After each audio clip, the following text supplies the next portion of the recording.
na vyote vinakuwa vitakatifu. Roho Mtakatifu hutuongoza na kututia katika kweli yote. Yohana 16 mstari wa 13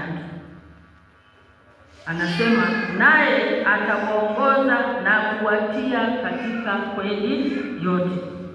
Roho Mtakatifu pia hutuombea na kutusaidia udhaifu wetu.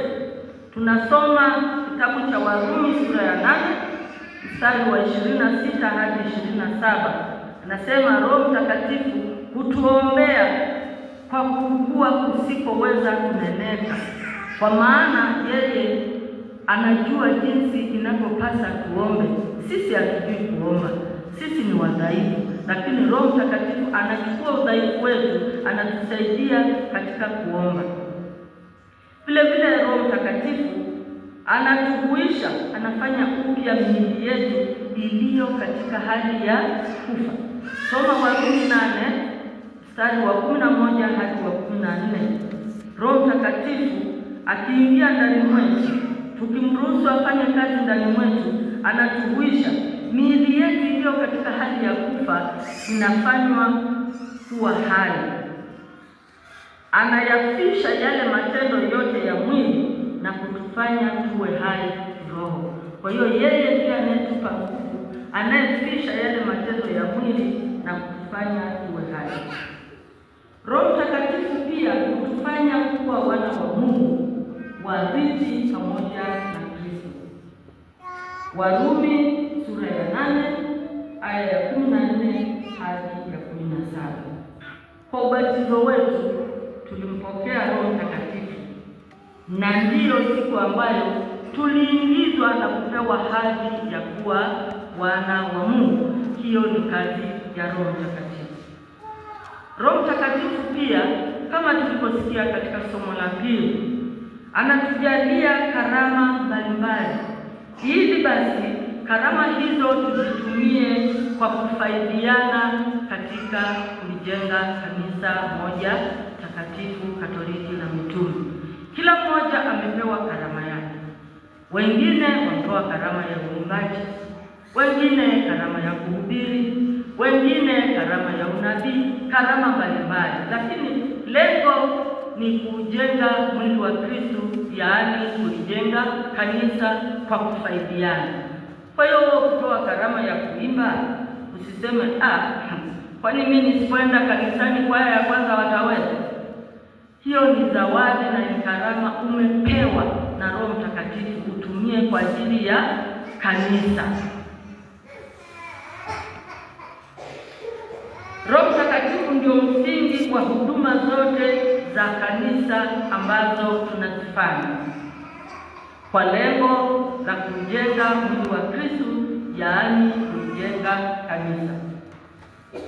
Roho Mtakatifu kutumiminia pendo la Mungu, kama ambavyo wimbo wa kuingilia tuliimba, pendo la Mungu limekwisha kumiminwa katika mioyo yetu, na Roho Mtakatifu tuliyepewa sisi. Haleluya.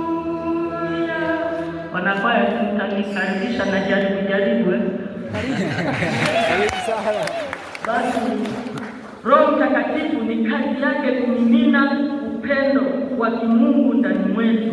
Bila Roho Mtakatifu kutumiminia upendo wa Mungu, hatuwezi kuwa na upendo. Basi Roho Mtakatifu yeye ndiye anayezifanya kazi zote, ndiye mtendaji mkuu wa kazi zote za Mungu katika kanisa. Ingekuwa katika serikali, basi Roho Mtakatifu ni waziri mkuu. Shangilia Roho. Asa. Basi matokeo ya kumpokea Roho Mtakatifu akiingia ndani mwetu, matokeo yake ni nini? Ukimruhusu Roho Mtakatifu akuongoze, akikaa ndani mwako na ukampa nafasi afanye kazi, utapokea upendo, furaha, amani, uvumilivu, utu wema, fadhila, uaminifu, upole na kiasi. Haya tunayasoma kutoka Wagalatia sura ya 5 aya ya 22 hadi ya 23, kwamba tunda la Roho ni upendo, ni furaha, amani na uvumilivu na utu wema. Ndio maana tulisema Roho Mtakatifu anatuhuisha, anayafisha matendo ya mwili, anatupa matunda yake ya Roho Mtakatifu. Sasa basi, cha kuzingatia, kila mmoja ajue kwamba kwa ubatizo wako wewe ni mtume. Maana ulipobatizwa ulipewa cheo cha ukuhani, unabii na ufalme. Kwa hiyo wewe ni mtume, ukaimarishwa kwa kupokea mapaji ya Roho Mtakatifu katika sakramenti ya kipaimara.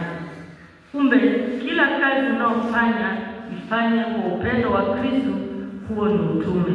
Kama unaimba, imba kwa upendo, ni utume.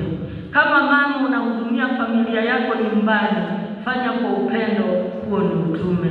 Kila mmoja afanye kwa upendo, huo ni utume ambao Roho Mtakatifu ametujalia. Ni karama, ni mapaji mbalimbali.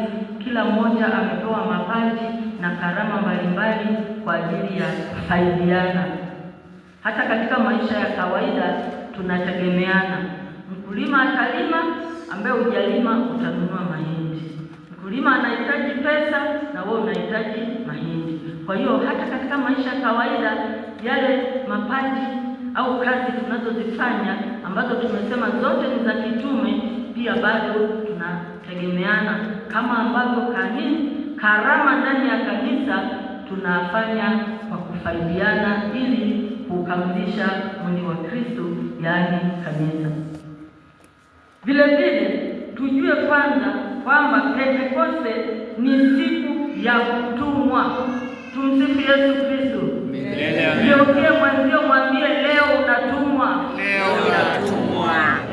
Usiseme tu tumepokea ukakae nyumbani, unatumwa kama vile mitume walipotumwa.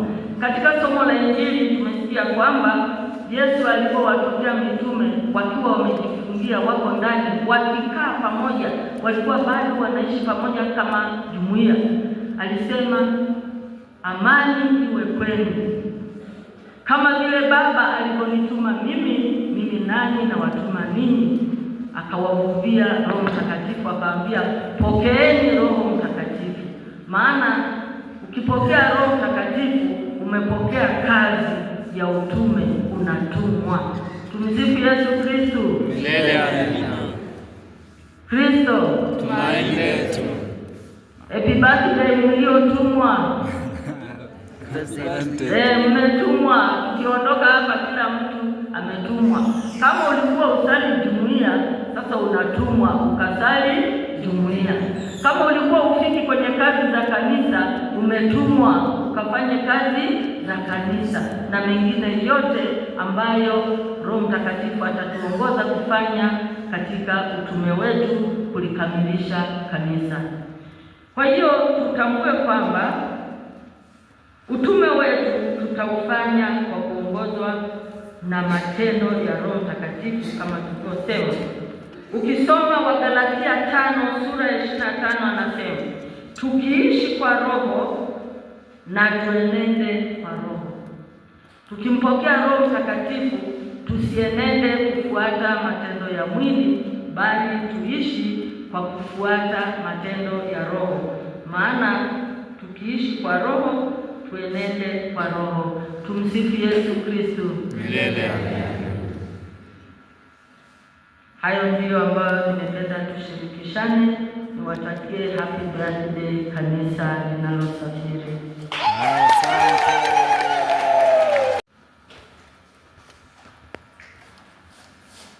Basi napenda nimshukuru sana mama kwa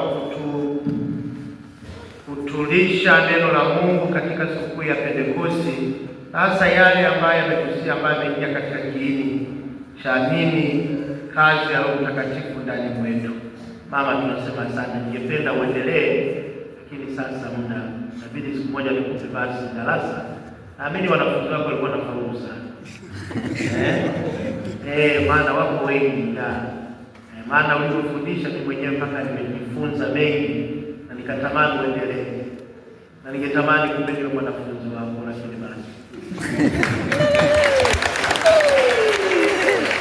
Kwa hiyo tunashukuru sana kwa jinsi ambavyo tumetafakarisha. Naamini kila mmoja ameweza kuelewa na kutambua kwamba tunapaswa kumkaribisha Roho Mtakatifu. Roho Mtakatifu anapokuja lazima tupe mapaji.